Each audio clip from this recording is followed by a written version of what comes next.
Hi, this is Jody from Jody's Gems Quilting. Today I'm going to share with you how I make bone broth, and this is just for me to remember how to do it as I get older and can't remember anything. So it helps me with my body, it helps me with my digestive system. From what I've read, it's supposed to help with the lining of the gut, and I find that I feel much better, my immune system is stronger, but you try it for you. It may not be for you at all. I did drink and try several store brands, different ones off the shelf, and all of them were disgusting to me. I've made lots of different flavors of bone broth. Chicken is my favorite, and even ham bones. I do not care for the ribs, like pork ribs, baby back ribs. That did not work well. I just dumped it yesterday. And I have used beef bones, and they're not my favorite either. It's just a flavor thing. It's like drinking chicken broth or drinking chicken noodle soup, and it's delicious. So let me show you how I do it, and hopefully it will help you also, and my memory as I get older. What I do, sorry, I have no camera person to help me. It's just me. This is my website in case you are a quilter or interested in quilting, Jody's Gems Quilting. So for the bone broth, what I use is I have two Kuhn pressure cookers that are 5 quarts or 5 liters each. And I used to do this, make it for years, and did not have a basket. So a year or two ago, I ordered these baskets from Amazon, and they are like strainers, and you can use different things in them. This one here is a fine mesh. Right here, do you see it? I don't know if you can see that. I've started this one because I was hoping to show you how to bring the pressure up. This one, the handle kind of falls in, and this way it's too high. So just be aware of that. This one is perfect. Okay. And let me see. There we go. So I only have, when I bought my original one, it was the whole set. It came with one lid. And then the second one I found at a thrift store. And I've actually found lids at thrift stores. And they needed new seals. So you can buy new seals anytime you want. I buy those off of Amazon too. And I bought these originally in Phoenix, Arizona, and I cannot find them anymore. I mean, so there's not a local store where I live. This one I used the second cover, and I just used one of the Charles Viansons, the covers for that. So what you want to do is you start out with your strainer, and I take, when we have rotisserie chicken, when we have fried chicken, my husband loves roasted chicken, so I take just leftover bags that I've washed out.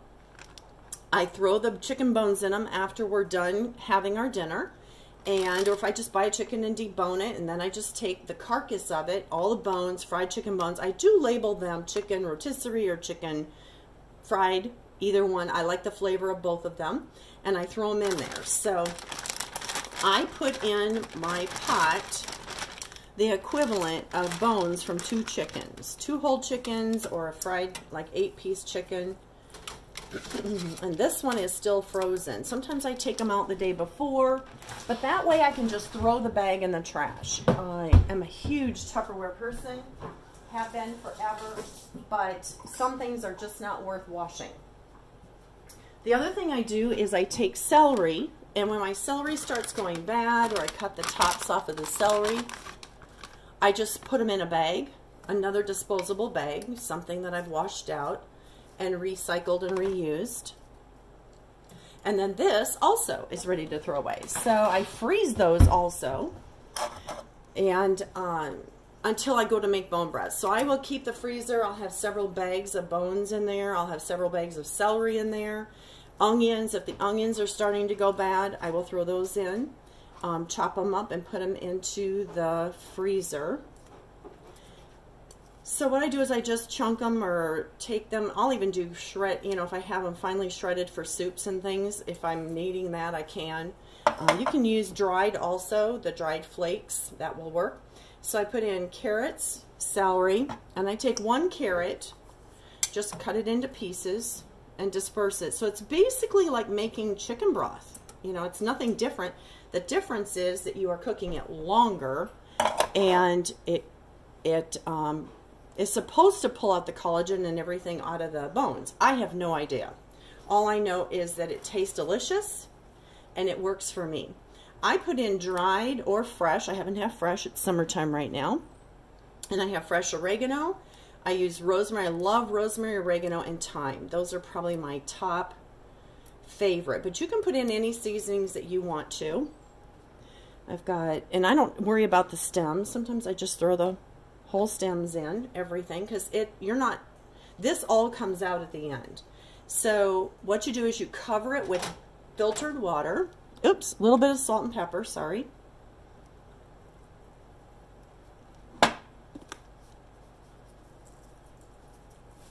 I measure, not.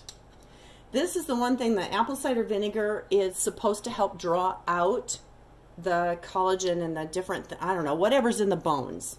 But you're supposed to use more than this. I cannot, my system can't tolerate it, and I don't like the taste of it in there. So you can use a little bit more. I do a tiny drizzle, and it just seems to be right, so I don't taste it when I'm drinking the bone broth. Then I go back in, and I fill up my pot. And this is with pressure cookers. You can do this in a crock pot, but you're supposed to cook it for like 48 hours.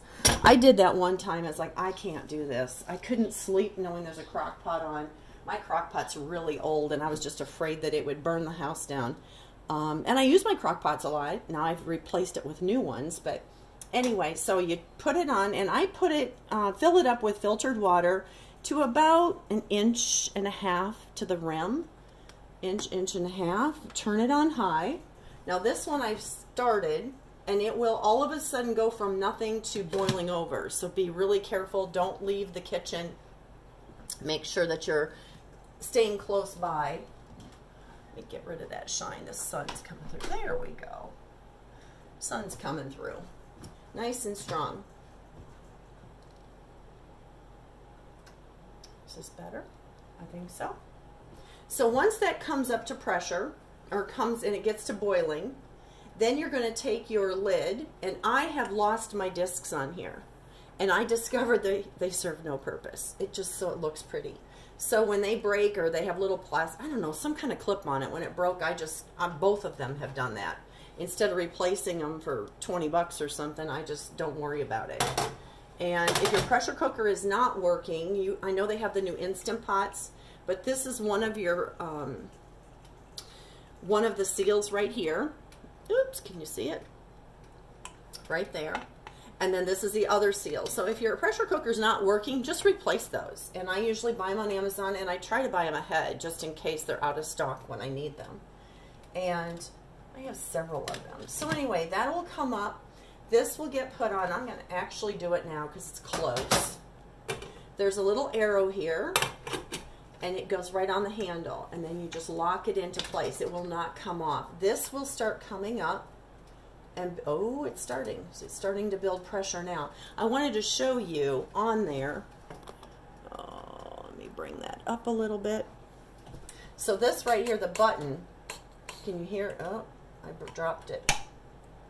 You also want to make sure it's tight, so hang on to the stem, not necessarily when it's hot, and bring that up. If it does not, you put it on and it's just not bringing up pressure, then I open it back up and close it, and that seems to do it. There we go. It's not hot enough yet. It's not boiling enough. There we go. So it will start building pressure, and when it comes up on a Kuhn Rakan, I don't have a jiggle top. I don't know how to do the jigglers. You're going to have to figure that out. But this has 2 red rings, and so when it gets to the second red ring, which is right, do you see it? It has 2 red rings. When it gets to that second red ring, you turn the heat down on your stove. So I have it on high just to bring it up. When I get to full pressure, the second red ring, I will turn it down to like 3 until it stabilizes, and then turn it down to 2 and set my timer. Once it gets to the second red ring, set the timer for 3 hours, and you can pressure cook this for 3 hours, and it will be on like 2 or even simmer. So it really works out fabulous. It does not, it shouldn't heat up your kitchen tremendously, not like having it on high. And it's barely on, and it just continues to stabilize and create the pressure. And once it's done, I do a quick release, which means I come over, let me see if I'm done here, making sure I'm done here. Excuse me. Sorry about that. I'm going to show you how to finish this up. Can you see that? Yep. You can see that. Okay. So once, and I use filtered water as I said. Once you're done, your pressure's done, you bring it over here. We're going to pretend that the pan is underneath it. And I just bring cold water or room temperature water, and I just bring it all the way around the pan. So I set the pan in the sink, and I just keep going like this. And what I do is I continue doing that until the pressure drops. It just takes like a minute or so. Once this button goes down, then you can disable this, turn it and disable it, turn this back to the center and lift it off. And I set it aside, and I just leave my pots there. I'll put maybe a mesh cover on it. I'll put the cover back on and just let it set and let it rest and cool for a little bit. Then I will take the strainers and lift them out of the pot and set them into another pan just to drain, because I like to get all the liquid off I can. And by lifting out the strainer, it works so slick. Oh my gosh. And I'll do it at the stove. I will do it over here, whatever, and set them in here. And then I set the other one on top of it. And I put the lids on just ajar so they can cool a little bit. After the bone broth has cooled a little bit, the bones, because all the garbage that comes out of the strainer, you're going to throw away. It all goes into the garbage. You cannot salvage anything. The first time I did it, I thought, oh, I can salvage the carrots and the celery, you know, and no, there is nothing worth salvaging. It has cooked for 3 hours at high pressure. So then what I do is I take my pan that's just the broth, and I do find that it helps to have a strainer, a mesh strainer. This is an old antique vintage one. You can use a brand new one. I bought one recently. And you just set it over a container, and I use Tupperware. So I've used these for years, and they have a spout on them, so I really like them. They're not even available anymore, but if you have a drink, any type of plastic or drink containers, I use other freezer containers too. So you strain your liquid into here. Make sure you leave a good inch or so that's of space. Whoops, right here. A good inch or so that's open, because it will expand when it freezes. Then I put the tops, you know, let them cool a little bit more, put the tops on them and put them in the freezer, and then I have bone broth whenever I need it. And I drink approximately 8 ounces a day. And you can drink 2 of them a day. So the recipe, let me show you, this is really scientific here. Bring you back up, is right here. Boop. Sorry about that. Can you see it? Right there. It is right there. So it's 2 whole chickens or a pot full of bones, some onion, carrots, and celery, filtered water, rosemary, thyme, oregano, salt, and pepper, and a tiny splash of apple cider vinegar. 24 hours is what they say in a crock pot. There's a MARPE nutrition.com. They also have a website.